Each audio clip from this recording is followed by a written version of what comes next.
नमस्कार साथियों, आपके अपने यूट्यूब चैनल ज्योतिष ज्ञान से विज्ञान तक में आपका स्वागत है। साथियों, हम अपनी तमाम समस्याओं से, चाहे वो खुद की हो अथवा परिवार से जुड़ी, उससे जूझ रहे हैं, उससे निजात पाना चाहते हैं, परंतु कैसे? अपने ग्रहों से तारतम्य बैठा कर, क्योंकि ज्योतिष ज्ञान ही नहीं, इसका संबंध विज्ञान से जुड़ा हुआ है।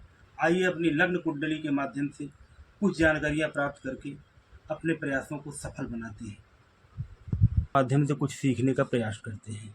देखिए, लग्न कुंडली एक है, इसमें एक एक खाना बना है चतुर्भुज। ये प्रथम घर हुआ कुंडली का, ये द्वितीय हुआ, ये तृतीय हुआ, ये चतुर्थ हुआ, ये पंचम हुआ, ये 6 हुआ, 7, 8, 9, 10, 11, 12, इस तरीके से 12 घर हैं, हमारी 12 राशियाँ हैं। एक खास बात और ध्यान देने वाली है कि चंद्रमा जिस भाव में बैठा होगा, मान लीजिए चंद्रमा 10 नंबर की गिनती पर है, तो कौन सी राशि हुई? फिर मकर राशि हुई। इसी तरीके से चंद्रमा अगर यहाँ पर बैठा हुआ है तो कुंभ राशि हुई, चंद्रमा यहाँ पर है तो मेरी मीन राशि हुई, यहाँ पर है तो आपकी मतलब मेष राशि हुई, यहाँ पर है वृषभ, यहाँ मिथुन। यानी चंद्रमा 12 घर में जहाँ पर स्थित होगा वही हमारी राशियाँ होंगी। और उसके बाद राशि स्वामी भी, सब विवरण क्रमशः आपको बताता हूँ। लग्न कुंडली आप कहाँ से प्राप्त कर सकते हैं? सबसे प्रथम तो 100 साल के पत्रा से प्राप्त किया जा सकता है। देखिए, ये पत्रा है, यहाँ पर दिनांक लिखे हुए हैं, पंचांग मान लीजिए 1 तारीख, दिन, नक्षत्र कौन सा था, वैधृत था, फिर क्या था, योग कौन सा बन रहा था, राशि देखिए यहाँ पर लिखी हुई है, मेष राशि है, चंद्रमा कहाँ स्थित था। इस तरीके से यहाँ पर बनाया जाता है। आजकल इसकी उपलब्धता हमारे सॉफ्टवेयर में भी उपलब्ध है, परंतु उसकी 100% जानकारी के लिए आपको अपने निकटतम किसी पंडित से अथवा पंचांग से देखने पर अच्छी तरीके से प्राप्त हो सकता है। आप इसको अपलोड कर लीजिए, मैं किसी ऐप का प्रचार नहीं कर रहा हूँ। यहाँ पर एक कुंडली प्राप्त होगी। कुंडली में अपना नाम, मान लीजिए कोई भी कुंडली है, आपने अपना नाम डाला, समय डाला,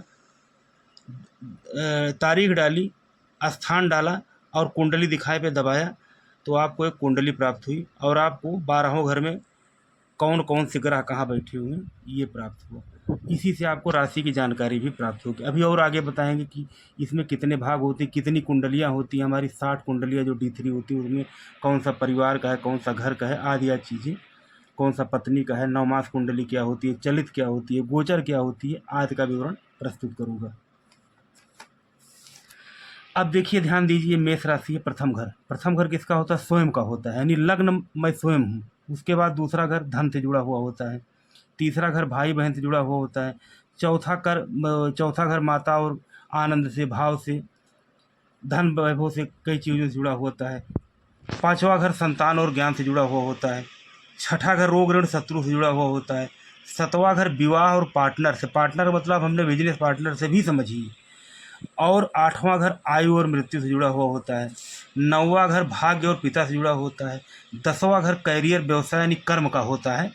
और 11वां घर आय और लाभ का होता है। 12वां व्यय और हानि का होता है। आगे चलकर बताऊंगा कि यहाँ पर किन नक्षत्रों की उपस्थिति में विदेश यात्रा के योग बनते हैं और कुंडली में कितने प्रकार के योग होते हैं, कितने अशुभ योग होते हैं और कितने शुभ योग होते हैं, कौन कौन से दोष होते हैं। क्रमशः आप वीडियो मेरा देखते रहेंगे तो आपको स्पष्ट घर बैठे हर चीज़ें समझ में आएंगी। अब देखिए, ग्रहों की स्थिति को देखकर हम अपनी चीज़ों को अच्छा ढंग से दुरुस्त कर सकते हैं। क्या करके? रत्न धारण करके, रुद्राक्ष धारण करके, पूजा पाठ करके, स्वयं अपने अंदर कुछ बड़ा बदलाव लाकर, स्थान परिवर्तन करके, ग्रहों के अनुसार, आपकी राशि के अनुसार दुकान भवन, जैसे आपको आपकी राशि में कौन सा घर कहाँ पर स्थित है, आपको कौन सी दिशा अच्छे ढंग से सूट करेगी, नहीं सूट करेगी, आपको कौन सा बिजनेस सूट करेगा, और कुंडली में छिपे हुए दोषों का निवारण करके, ये सब, इन सब चीज़ों से हम अपने भाग्य को प्रबल बना सकते हैं। भाग्य को प्रबल हम मेडिटेशन भी करके बना सकते हैं, लेकिन वह भावना हमारे अंदर, वह धारणा आनी चाहिए। देखिए साथियों, इस वीडियो में इतना ही। अगले वीडियो में रत्न कैसे धारण किया जाता है, ये आदि चीज़ें क्रमशः बताते रहेंगे। कृपया हमारे वीडियो को लाइक एवं शेयर जरूर कीजिए।